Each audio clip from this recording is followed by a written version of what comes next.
This is a story about the 1978 vanishing of 315 passengers off of the 98 Silver Meteor. At first, I thought it was dawn bleeding through the windows, impossible at this hour, somewhere between Miami and West Palm Beach, where the night usually sits thick and unquestioned. But this light was wrong. It was just too white, too clean. Like it wasn't illuminating things so much as erasing their shadows. The train screamed to a stop. Metal protested. Coffee spilled. Someone cursed. Then everything went quiet. The kind of quiet that presses on your ears until you hear your own pulse and start wondering whose body it's in. I stood and looked out the window. Something hovered above the tracks.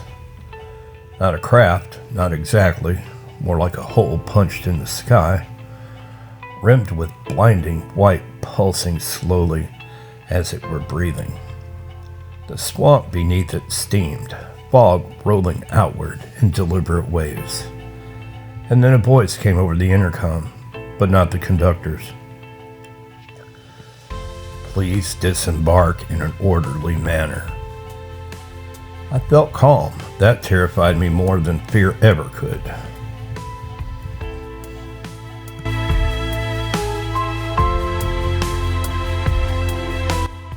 Search and rescue would later agree on the first anomaly. The train's systems showed no mechanical failure, no collision, no obstruction, no reason to stop. The second anomaly was the count, 315 passengers, every ticket scanned, every seat accounted for. No children, no pets, no missing persons reported before the event. At 1:17 a.m., the train stopped dead in the middle of protected wetlands. At 1:19 a.m., it was empty.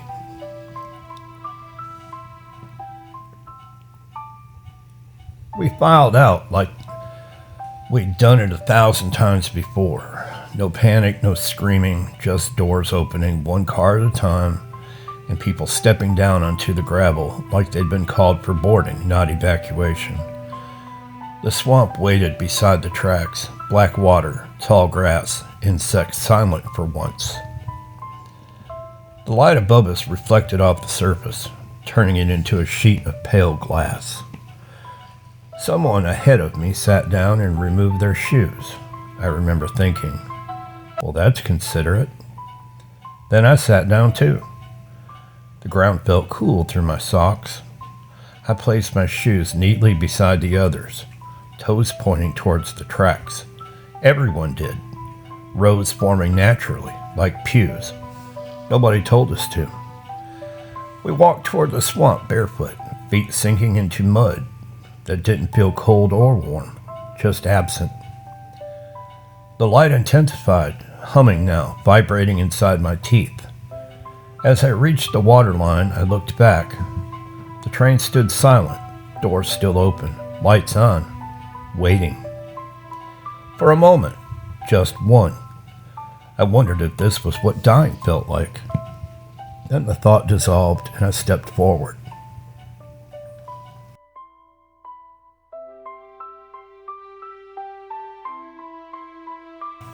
The first search and rescue team arrived at dawn. The train sat exactly where it had stopped, engines cold, systems powered down. No signs of struggle, no damage, no footprints leading away from the tracks, except one direction, toward the swamp. They found the shoes first, 315 pairs. Men's and women's, different brands, different sizes, all placed side by side in long, careful lines along the edge of the wetlands. No mud on them, no water damage, as if they'd never been worn. Further in, they found the footprints. Bare, perfect. They didn't overlap. They didn't wander. They didn't hesitate. They walked straight into the swamp and did not come back out.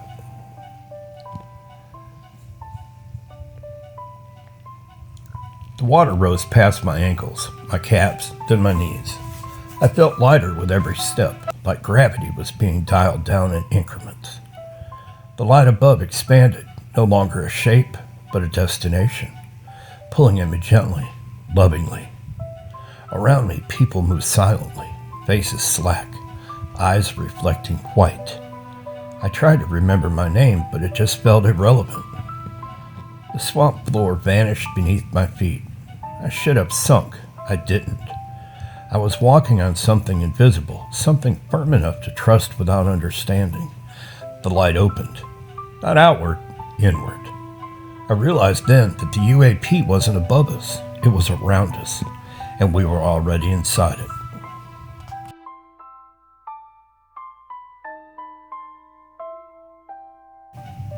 For 3 days, search and rescue expanded the search radius. 10 miles, then 20, then 50, and finally a 100-mile radius. Drones found nothing. Dogs lost the scent at the waterline. Thermal imaging showed no heat signatures, human or otherwise.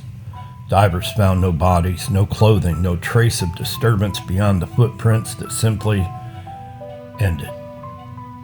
The swamp showed no sign of mass entry, no broken reeds, no churned mud, no displaced wildlife. It was as if 315 people had been edited out of the environment. The final report listed the cause as unknown atmospheric phenomenon. The file was quietly archived. Well, I don't know how long it's been. Time doesn't move the same way here. Or maybe it moves perfectly and I was the problem all along. Every now and then I can still see the train sometimes, frozen in that moment, doors open, lights on. I can see the shoes lined up, waiting for feet that no longer require them. I think I understand now. The light wasn't an invasion, it was a collection. We weren't taken, we were harvested. The way loose thoughts are gathered when a mind finally decides what it is. If you're reading about us, if you're standing somewhere safe, somewhere solid, check your shoes. Make sure they still feel necessary. Because whatever stopped that train is still moving. And it has learned how to wait. Hey y'all, thanks for watching Wendy's Mysterious Trains. We greatly appreciate it. Merry Christmas, happy holidays to everyone.